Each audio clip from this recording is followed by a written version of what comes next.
Pembantu baik hati dan mempesona bab 9. Aiden merasa Mirna tidak tulus, terberait ide jahil yang akan dia lakukan. Apa? Pengasuh kamu?" tanya Mirna. "Lihat tante." Mirna terlihat bingung untuk menjawab, dia bergantian menoleh pada Aiden dan Edwin. Sedangkan Edwin sendiri terlihat acuh dan fokus dengan menikmati sarapannya.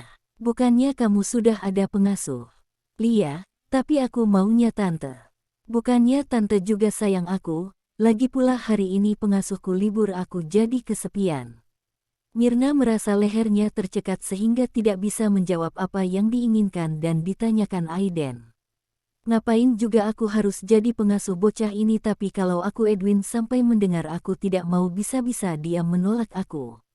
Aiden merasa Mirna tidak tulus, terberait ide jahil yang akan dia lakukan. Apa? Pengasuh kamu?"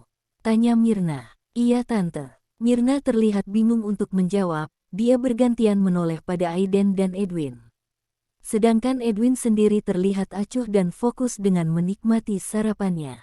"Bukannya kamu sudah ada pengasuh?" "Iya, tapi aku maunya tante. Bukannya tante juga sayang aku, lagi pula hari ini pengasuhku libur aku jadi kesepian." Mirna merasa lehernya tercekat sehingga tidak bisa menjawab apa yang diinginkan dan ditanyakan Aiden. "Ngapain juga aku harus jadi pengasuh bocah ini, tapi kalau aku Edwin sampai mendengar aku tidak mau bisa-bisa dia menolak aku. Aduh, gimana ya? Hari ini saja. Aku ingin hari ini ditemani tante," seru Aiden. "Aiden, tante Mirna mungkin ada kesibukan lain." "Kamu tidak boleh memaksa," tegur Edwin. Aiden lalu memasang wajah cemberut dan kecewa. "Apa benar bocah ini benar-benar menginginkan aku untuk menjadi temannya? Oke, hari ini tante free. Kita akan bersama seharian," sahut Mirna.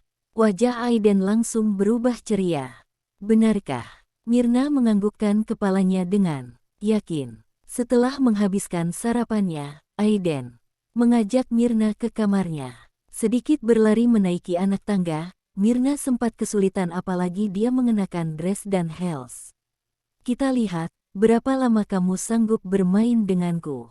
Ayo masuk, tante." "Sebentar, aku buka sandalku dulu," ujar Mirna saat memasuki kamar Aiden.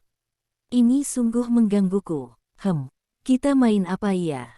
Gumam Aiden tampak sedang berpikir dan memandang ke rak dan lemari penyimpanan mainannya. "Bagaimana kalau kita nonton film kartun saja?" usul Mirna. Itu tidak menarik." Aku ada ide," ujar Aiden lalu menuju sebuah meja di mana ada mobil-mobilan yang terlihat belum selesai dipasang kembali.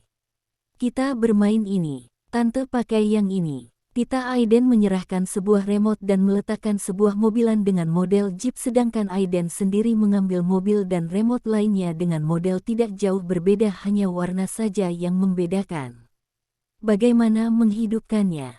tanya Mirna melihat Aiden dengan mudah memaju mundurkan mainan hanya dengan remote. Aiden pun mengajari Mirna yang disambut. Dengan anggukan kepala tanda dia mengerti. "Tante hati-hati ya, karena ini salah satu mainan favoritku dan sangat sulit mendapatkannya." "Oke, ayo kita bermain." Kaki meja. Mirna pun berjongkok untuk merubah arah mobilan dan saat dia menyentuh mobilan tersebut Mirna tersentak. "Apa itu tadi? Aku seperti kesetrum. Apa jangan-jangan mainan ini rusak karena menabrak meja?" Bagaimana kalau Aiden tahu?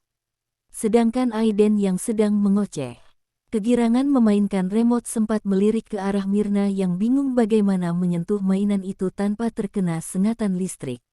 Meskipun dayanya rendah tapi cukup membuat kaget.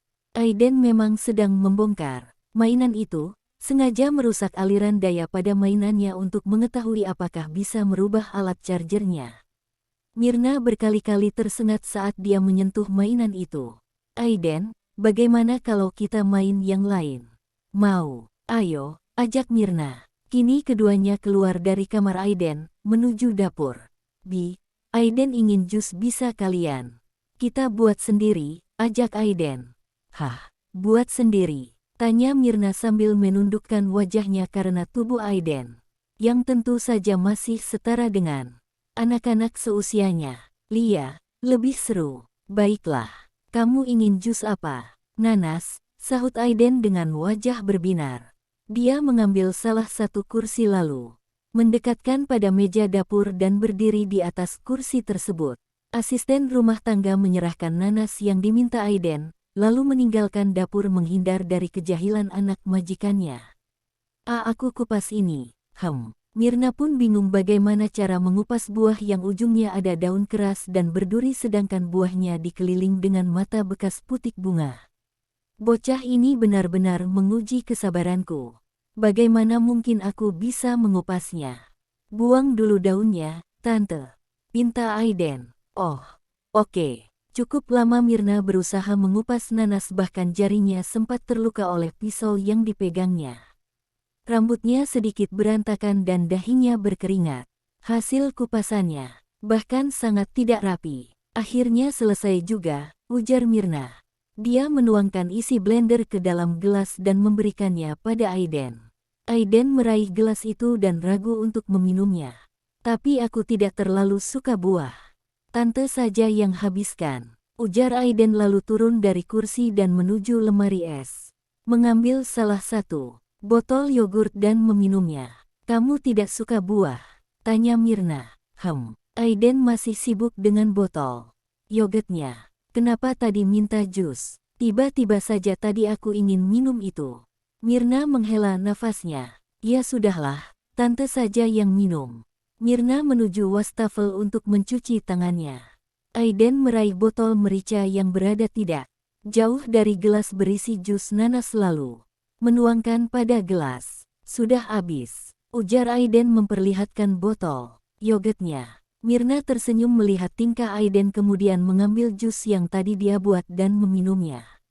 Baru satu tegukan, Mirna menatap gelas yang dia pegang dan mengernyitkan dahinya.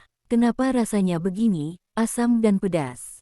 Ayo tante dihabiskan, aku juga sudah menghabiskan yogurku. Papa tidak suka kalau aku tidak menghabiskan makanan dan minuman yang aku pilih, menurutnya itu menghina rezeki yang sudah kita dapatkan. Mirna menghela nafasnya, tidak ingin diadukan oleh Aiden pada Edwin karena menolak menghabiskan jus yang dia buat sendiri. Mirna menghabiskan isi gelas sambil terpejam dan dahi berkerut. Pekik Mirna sambil bergidik ketika dia berhasil meminum jus nanas rasa merica. Tante, bagaimana kalau kita membuat sosis bakar? Aku sudah lapar tapi belum waktunya. Makan siang, rengek Aiden. Apa, sosis bakar? Jus nanas saja, sudah. Membuat perutku rasanya seperti ini bahkan jariku sempat teriris. Sekarang sosis bakar, bisa-bisa rambutku habis terbakar. Aiden tante lupa masih ada urusan. Tante pamit dulu oke? Lain kali kita bermain yang lebih seru. Yah, padahal aku masih ingin main. Oh, jangan sedih begitu. Tante pamit, oke, ujar Mirna sambil mengusap kepala Aiden lalu melambaikan tangannya meninggalkan dapur. Semakin lama dengan bocah itu, aku bisa gila, gumam Mirna lalu menuju ruang kerja Edwin. Mas, aku permisi dulu, pamit Mirna. Edwin sempat terperangah melihat penampilan Mirna dengan rambut dan make up yang sedikit berantakan. Oke, Aiden benar-benar anak yang manis, lain kali aku akan main lagi dengannya, tutur Mirna dengan senyum terpaksa. Benarkah? Tanya Edwin sambil terkekeh. Tentu saja, kami sepertinya cocok. Mirna bergegas keluar rumah, bahkan heelsnya masih tertinggal di kamar Aiden. Tanpa alas kaki dia bergegas menuju mobilnya.